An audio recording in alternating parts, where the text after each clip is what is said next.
Books of haunted YouTube channel पे आपका स्वागत है। इस यूट्यूब चैनल पर आपको तरह तरह की हॉरर स्टोरीज देखने को मिलती है। अगर आपको ऐसी वीडियोस देखना पसंद है तो हमारे यूट्यूब चैनल को सब्सक्राइब करना ना भूलें। हेडफोन्स लगा लीजिए और तैयार हो जाइए डरने के लिए।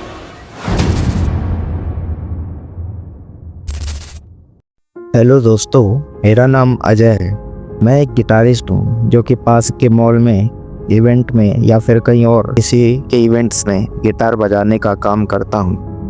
मैं आज आपको एक ऐसी घटना के बारे में बताने जा रहा हूँ जो आपको सोचने पर मजबूर कर देगी। दरअसल यह घटना टाइम लूप पर आधारित है। यह स्थिति मेरे साथ घटित हुई है। तो आइए मैं आपको अपनी कहानी की ओर ले चलता हूँ। हर सुबह मैं ठीक 7:15 पर उठ जाता था। यह मेरी ज़िंदगी का टाइम बन गया। अगले 215 सालों तक मुझे 8 बजे तक एक वर्क इवेंट में पहुंचना होता था, जो लगभग आधे घंटे की दूरी पर था। यानी उठते ही भागदौड़ शुरू हो जाती थी। अब तक मेरा सबसे तेज रिकॉर्ड रहा है उठना, कपड़ा पहनना, कुछ खाना और बाहर निकल जाना। 4 मिनट 23 सेकेंड। रास्ता अगर पुलिस और स्पीड कैमरों से बचकर जाऊं तो 19 मिनट 50 सेकंड में पहुंच जाता था। लेकिन पहले दिन 15 मिनट तो सिर्फ साफ पेन ढूंढने में लग गए। लेट पहुंचा, घबराया हुआ, पर मैंने अपना काम चालू कर दिया और किसी ने मुझे कुछ नहीं कहा। वर्क इवेंट मतलब यह दोस्तों, मैं वीकेंड मार्केट में गिटार बजाने के लिए हायर किया गया था। मेरी कमाई का कोई स्थायी स्रोत नहीं था। थोड़े पैसे सेटलिंग से, कुछ अजीबोगरीब कामों से, और बाकी वो जो लोग मेरे गिटार केस में डाल देते थे उनसे मैं कमा लेता। ऐसा नहीं था कि पैसा पानी की तरह बह रहा था। 3 घंटे तक बुरी क्वालिटी वाले कवर गाने बजाता, बस इतना कि सामने वाले स्मूदी स्टॉल की ब्लेंडर की आवाज़ को मैं टक्कर दे सकूं। फिर लंच और कॉफ़ी ब्रेक का टाइम हो जाता। हर स्टॉल का खाना चख लिया था मैंने। लूप के दौरान सिर्फ एक कोने वाला मैक्सिकन स्टॉल ही था जिसका खाना मुझे वाकई में अच्छा लगा। साइड पर मिलने वाली कॉफ़ी तो कटर जैसी स्वाद देती थी, लेकिन 5 मिनट की दौड़ पर एक कैफ़े था जहां सही लॉन्ग ब्लैक कॉफ़ी मिलती थी। उसका टेस्ट बेहद ही बढ़िया लगता था मेरे को। सेकंड लूप के बाद मैं इतना टाइमिंग सीख चुका था कि ब्रेक के 15 मिनट में दौड़ कर लंच और कॉफ़ी ले आता। उसके बाद फिर 2 घंटे गिटार बजाता और फिर समेटना चालू कर देता। बाकी का दिन मेरा होता। पहले दिन शायद मैं पब चला गया, या शायद घर बैठा स्क्रॉल करता रहा, फिर सो गया और फिर लूप रीसेट हो गया। पहली बार दोहराया तो लगा डेजा वू है। दूसरी बार सोचा शायद सपना था। 5वें लूप पर आते आते मैंने मार्केट जाना ही छोड़ दिया। मैं बस कुछ भी करने लगा क्योंकि कोई अंजाम नहीं था। हर दिन जो भी मैं करता, अगले दिन वो मिटा दिया जाता, या फिर बोले जो भी मैं उस दिन करता मुझे अगले दिन फिर से वही करने का मौका मिल जाता, क्योंकि मैं समय में आगे ही नहीं बढ़ रहा था।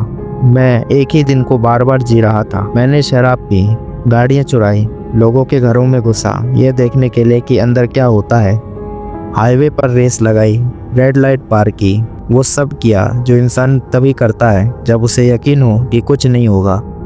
और कुछ समय तक वो मेरी ज़िंदगी का सबसे मज़ेदार हिस्सा था, क्योंकि मैं पूरी तरह आज़ाद था। लेकिन मज़ा भी धीरे धीरे कम होता गया।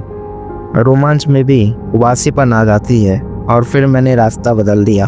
जब मैंने ठान लिया हर वो फिल्म देखूंगा जो मैं कभी देखना चाहता था। शायद 50 साल सिर्फ मैंने फिल्में देखने में ही लगा दिए, और मज़े की बात अब आधी भी याद नहीं मेरे को। लिखा पढ़ी करने का कोई फ़ायदा नहीं, क्योंकि जो मैं लिखता अगले दिन वो सब मिट जाता। टीवी शो, किताबें, म्यूजिक, सब में यही किया। बस कपता गया, भूलता गया, दोहराता गया। गेम्स भी खेले, लेकिन खेलने का फ़ायदा नहीं, क्योंकि मैं सेव करता था और अगले दिन से मुझे फिर से वही से स्टार्ट करना पड़ता। फिर एक दिन मैंने ठान लिया कि कुछ नया सीखता हूँ। पेंटिंग, कुकिंग, ओरिगामी, लिखना, जो भी 24 घंटे में हो सके किया। काफ़ी दिनों तक मैं एक बेहतरीन आर्टिस्ट बना रहा, कैफ़े में बहुत बढ़िया आर्ट बनाने लगा। कुछ कंपटीशन भी मैंने जीते। फोटो जैसा स्केच बनाना सीख लिया था मैंने। किताबें याद की और फिर अपने अंदाज में लिखा। ये सब कुछ किसी मकसद के लिए नहीं था, ये तो बस अपनी बोरियत को भगाने के लिए किया मैंने, और ताकि घड़ी की सुइयों की आवाज़ कम महसूस हो। मैं हमेशा दुनिया घूमना चाहता था, लेकिन $400 की बचत में कितना घूमता। एक बार तो मैंने बस चलाना शुरू कर दिया, जब तक कि बेहोश ना हो जाऊं। मैं बस चलाता गया जब तक पूरे 24 घंटे नहीं हो गए। जैसे ही 24 घंटा यानी रात के 12 बजते हैं, फिर मेरे को कुछ याद नहीं। मेरी आंखें अचानक बंद हो जाती हैं और अगले दिन मैं अपने बिस्तर पे उठता हूँ। सबसे अजीब बात, थकावट फिर भी आती थी, शारीरिक नहीं, मानसिक भी नहीं, आत्मिक थकान। जैसे आत्मा दांत किटकिटाने लगी हो, जैसे अपनी ही पहचान धीरे धीरे घिस रही हो, एक एक टुकड़ा करके। मैंने कई जिंदगियां एक ही दिन में जी ली, और सबसे बड़ी सीख जो मिली वो ये थी, अगर वक्त आगे नहीं बढ़ता तो वो कुछ ठीक नहीं करता। आप वहीं के वहीं रह जाते हैं। उदासी, अपराध बोध, उब्र, हर भावना बार बार जीनी पड़ती है। आप आगे नहीं बढ़ते, भूल नहीं पाते, आप बस सहते हैं। मैंने लूप को तोड़ने की तमाम कोशिश की, जागते रहकर, लेकिन 7:15 होते ही आग झपकती और फिर से बिस्तर में। मैंने लोगों पर असर डालने की कोशिश की, सही चीज़ें सही लोगों से कही। हजारों लूप में मैंने खुद को तैयार किया। एक बार तो प्रधानमंत्री कार्यालय के सेक्रेटरी से मिलने भी पहुंचा, पर फिर भी कुछ नहीं बदला। दिन खत्म हुआ और रिसेट। फिर मैंने खुद को मारने की कोशिश की, बार बार, कभी नाटकीय तरीके से, कभी भयानक। ओवरब्रिज से कूदा, ब्लीच किया, चर्च में खुद को आग लगा दी, अपने पुराने स्कूल के बाहर ट्रैफिक लाइट से लटक गया, ये देखने के लिए कि क्या चौकीदार देखता है। एक बार तो प्री स्कूल में बच्चों के सामने खुद को चीर डाला, हाथों में अपनी आंतें लेकर, और पैरों के नीचे खून ही खून था। बच्चे चीखते रहे और मैं हंसते हुए उठा। लेकिन अगले दिन एक अजनबी दिखा, मानसिक अस्पताल से बाहर आया था, किसी की मौत देखकर सदमे में था। पूरे हफ्ते में उसी के सामने खुद को मारता रहा, हर दिन कुछ नया और डरावना। लेकिन कोई कुछ याद नहीं रखता, किसी को फर्क नहीं पड़ता, क्योंकि कुछ भी असली नहीं था। मैं एक हॉरर म्यूजियम बन गया, जो मेरी खुद की बोरियत और टूटते होशों से बना था। फिर मैंने कुछ नोटिस करना शुरू कर दिया। पहले तो छोटे छोटे संकेत थे, जहाँ परछाइयाँ नहीं होनी चाहिए उधर परछाइयाँ दिखती थी। जहाँ मैं मुस्कुरा नहीं रहा होता उधर मैं मुस्कुरा रहा होता हूँ।